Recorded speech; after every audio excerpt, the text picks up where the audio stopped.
Okay, folks, part 3. We're almost there with antibody ID. I know we covered a lot. It's a big unit, but there's a lot to cover. So let's talk. Antibody ID so far, we only have to identify antibody when the antibody screen is positive in AHG. If the antibody screen is positive in immediate spin and goes away, it's an IgM. It's not clinically significant. We don't have to worry about it. So it's only when they're in AHG that we have to identify it. We identify the antibody by crossing off antigens on the antibody ID matrix on cells that did not react with the patient's serum or plasma. So only the cells that are 0 in the reactions, only the ones that had a 0 at the end, because anything that's positive in that matrix row did not cause a problem because that was 0, right? So because of that, we can cross those off. If something is positive in a row. So for example, if you got a 3+ on row number 1, something in row number 1 was causing the problem. So we can't cross anything there out. It has to be the 0 to cross it off. And then we can rule out specificity based on 2 cross-offs, at least 1 homozygous in most cases. So the exceptions to, this should be the 2 cross-off rule. I apologize, there's a typo here. The exceptions to the 2 cross-offs rule. 1, big K. Big K only needs 2 heterozygous cross-offs. The reason is little k, remember it's 99.99% of people have it. So to find enough people where it would be negative, we'd have to, it's 0.001 if I did my math right. So in order to get that negative, so we have a homozygous big K would be super, super rare. I have seen it. It is out there. There are people with it, but it's super, super rare. So because of that, we only need 2 heterozygous cross-offs for big K. Low frequency antigens. We have the 5 major low frequency antigens. See if I can do them off the top of my head. We got CW. We've got V. We've got JSA, KBA, and Lutheran A. I do believe that's it off the top of my head. They're going to be very low frequency. If they have just 1 cross-off, we can cross them out. Or if the whole row is negative, if there's none on an entire panel, we can cross that one off too. Because if the panels are positive and that one's not there, it's not causing the problem. If anti-D is present, big C and big E can each have 2 heterozygous cross-offs. They do not need a homozygous cross-off.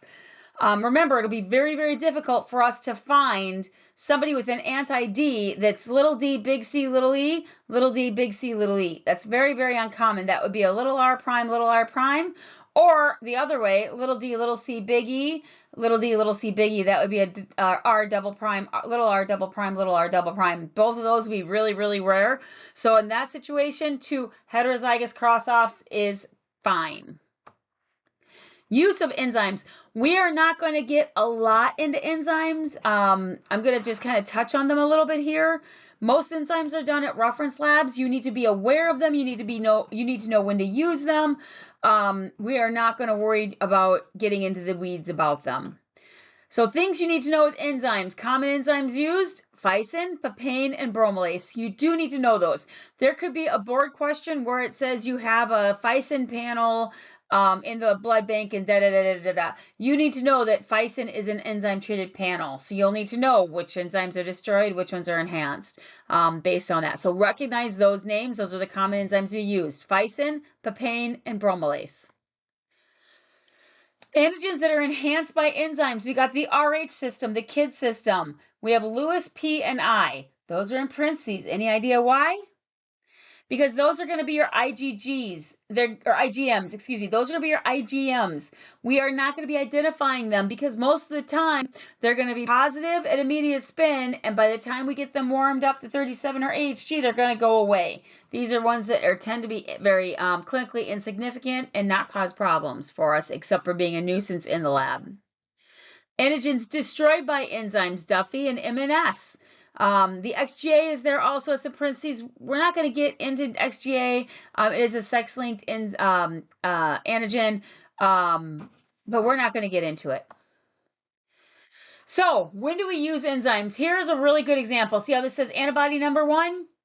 Look at this. We only have 1 cell that's positive. Everything else, if you look up here, everything has been ruled out. What is causing our problem? Because we were able, with the enzyme, everything was negative. Or I'm sorry, without the enzyme, everything was negative. So note these columns over here. Wow, look at that. Remember all those empty columns? So now we use those same columns, and now I have an enzyme treated, and now you can see we do have some positives going on. We got some, no cells here. We have E has no cross-offs. We have JKA with no cross-offs, a Lewis B and a K. So it helps us by pulling out the antigens a little bit farther so we can actually get reactions in this situation. Example number 2, enzyme treatment. This is the other way. Look at this. Everything's, whoops, it went back too far. There we go. Everything's positive. I only have one cell I can cross off. Well, now what, right? So what we do is we do enzyme treatment, and we know that the enzyme is going to destroy certain antigens. So what's probably going on in this situation was, you can see it was all positive. Now we got some negatives, so we can actually do some cross-offs.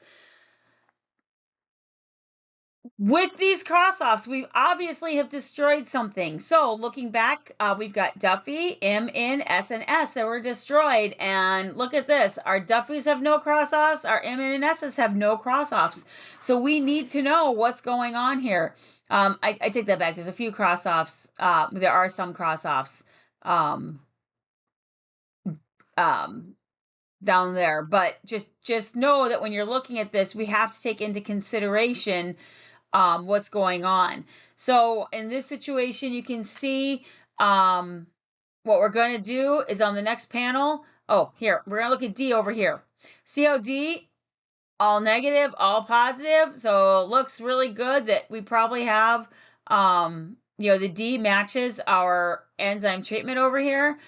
So we pick some select cells these are not treated that are D negative. And we're going to pick some Duffys, some S's, things that we need to rule out. And here's an N that are going to be negative on non-treated cells. Again, I'm not getting into the details. Just know that you have to think about, what did I destroy? What do I need to find? Do I need to prove in, prove out? Because when we look at this guy, we had these cross-offs, but they were all on negative cells. We need some proof. We were able to cross them off. But were we really able to cross them off because we destroyed them? So even though they're crossed off here, we really can't count on it because we know that they're not actually there. So that's what these cells are good for. Positive autocontrol, what are we going to do with that? Just because you have a positive autocontrol does not negate the results of your panel.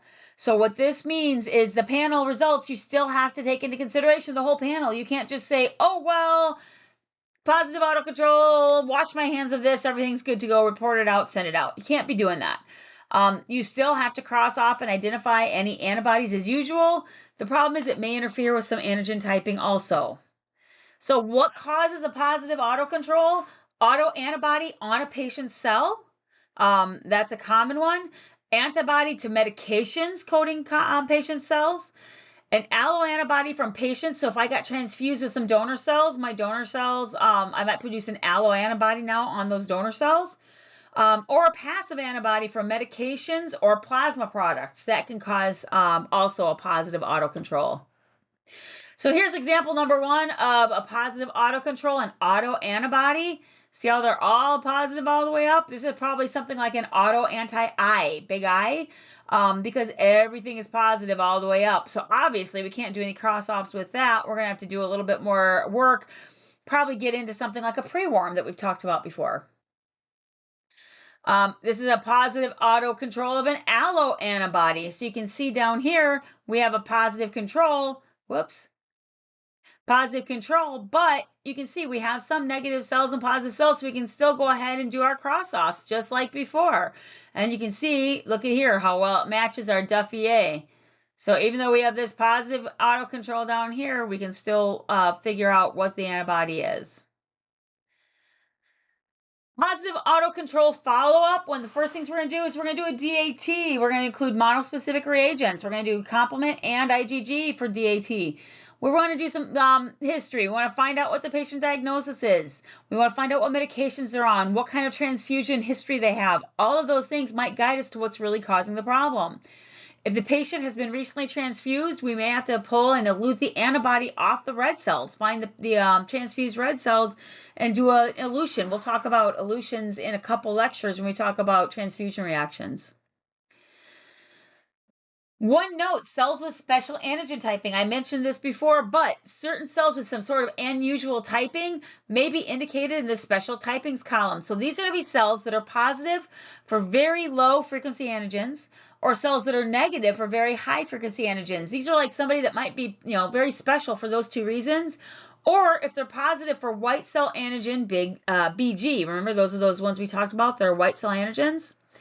So on this example, you can see over here we have our special type, and this one, I think it says RG, it's RG negative. This one is Colby, CO is Colby, it's Colby B positive. That's very rare, usually they're negative, that one's positive. And you can see here we have a BGA positive. So anything unusual or special, so if you have a weird, like, oh look, this one cell number 3 is positive, but nothing else is, it could possibly, you want to look what those special types are. So antibody IDs, and you think you're smart because you play Sudoku. That's so cute. I have often said antibody IDs are Sudoku on steroids. It's a puzzle. If you really, understand the basics of what's going on and dig in, they actually get to be kind of fun. So Schrader's rules of antibody identification. Peggy Schrader was my instructor way back in the day. She is a blood bank guru. This woman is amazing. She knows more about blood bank. She's forgotten more about blood bank than I will ever know. She's got more blood bank in her little finger than I will ever have in my brain. The woman was amazing. So her rules for antibody identification. The likelihood of finding a positive antibody screen is inversely proportional to the staffing. The fewer people you have on, the more likely it's going to be positive, and then you're going to have to go through the antibody ID and all that goes with it. The ease of identifying the antibody is inversely proportional to the urgency of the situation. The likelihood of finding compatible blood is inversely proportional to the number of units requested. And once the surgeon is aware the patient has an antibody, he or she will double their request for blood. So we have to find more units that are compatible. So antibody ID, it's a big puzzle. There's a lot to learn, but I really hope that this is where you're at with that. I hope you figured it out and you're ready to go. We have that extra review session this week, the extra session to go over antibody ID, so please make sure you come to that. If you have any questions on antibody ID, please throw me an email. I have lots of extra sample identification panels out available to you in Canvas. Please go in, look for them, look at them. Practice. That's the best way to do this. We will go over these during the discussion, the extra discussion this week, and we'll go over them again in lecture next week. But I'm really hoping that this helps you get to the point where you're set to go.